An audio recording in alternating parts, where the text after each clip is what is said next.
ಅಷ್ಟು ಕೊಡಕ್ಕಾಗಲ್ಲ, ನಾವು 3200 ರೂಪಾಯಿ ಮಾತ್ರ ಕೊಡ್ತೀವಿ ಅಂತ ಹೇಳಿದ್ರು. ಮುರುಗೇಶ್ ನಿರಾಣಿ ಅವರು ಕೂಡ ಅಸಮಾಧಾನವನ್ನು ವ್ಯಕ್ತಪಡಿಸಿದ್ದಾರೆ. ನಮಗೆ ಹೇಳಿದ್ದೇ ಒಂದು, ಇವರು ಮಾಡಿದ್ದೇ ಒಂದು ಅಂತ.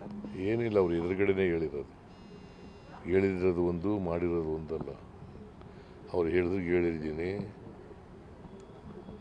ಅವರು ಜೂಮ್ನಲ್ಲಿ ಬಂದು ಜಿಲ್ಲಾಧಿಕಾರಿ ಹೇಳೋವರೆಗೂ ಕೂಡ ಒಪ್ಪಿರಲಿಲ್ಲ 3200 ರೂಪಾಯಿ.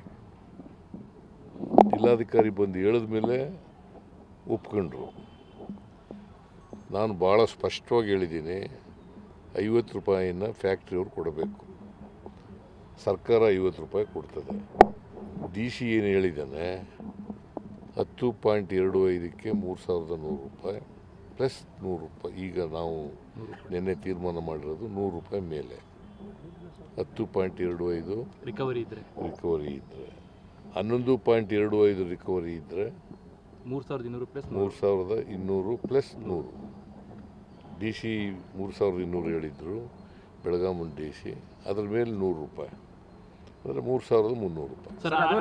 ಆದೇಶದಲ್ಲಿ ಅದನ್ನ ಉಲ್ಲೇಖ ಮಾಡ್ತೀರಾ ಅಂತ ಸರ್? ಅವ್ರ ಮಾಲೀಕರು ಕೊಡೋಕ್ಕಾಗಲ್ಲ ಅಂತ ಆದೇಶದಲ್ಲಿ ಉಲ್ಲೇಖ ಮಾಡಿ ರೈತರು ಕೊಡಿಸೋ ಕೆಲಸ ಮಾಡಿ. ಹೌದು. ಈಗ ಆದೇಶ ಇಶ್ಯೂ ಆಗ್ತದೆ, ಅಲ್ಲಿ ಹೋಗಿ ರೈತರಿಗೆ ನಮ್ಮ ಶಿವಾನಂದ ಪಾಟೀಲ್ರು ಹೋಗಿ ಅಲ್ಲೇ ಅನೌನ್ಸ್ ಮಾಡ್ತಾರೆ.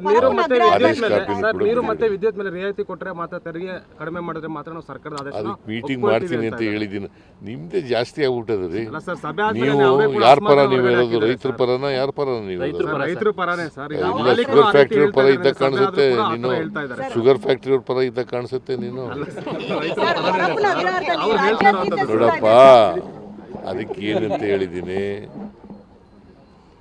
ಸರ್ಕಾರ ಬೇರೆ ವಿಚಾರಗಳ ಬಗ್ಗೆ ಒಂದು ಸಪ್ರೇಟ್ ಮೀಟಿಂಗ್ ಮಾಡೋಣ ಅಂತ ಹೇಳಿದ್ದೀನಿ. ಅದ್ರಲ್ಲಿ ಚರ್ಚೆ ಮಾಡೋಣ. ಸರ್, ಪರಪ್ಪನ ಅಗ್ರಹಾರದಲ್ಲಿ ರಾಜ್ಯಾತೀತ ಸಿಗ್ತದೆ ಸರ್. ಉಮೇಶ್ ರೆಡ್ಡಿ ಇರಬಹುದು,